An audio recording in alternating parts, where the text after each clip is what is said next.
Hi guys, I will show you on this video how to install and use Set IPTV on a Samsung Smart TV. So first you will need to click on the home button, which is on the middle of the remote control. So you click on it.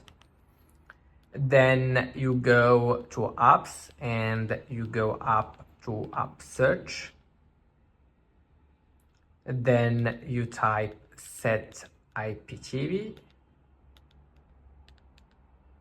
And now I can see my app. It's this one, so I will click on it, then click on install, wait for it to get installed, and once it's installed, click on open. So I will click on open, and now my app is loading. I will click on OK to skip the video launcher, then click on I accept, and here I can see that my app has been successfully installed on my TV. To make this app working, you will need to buy an M3 link.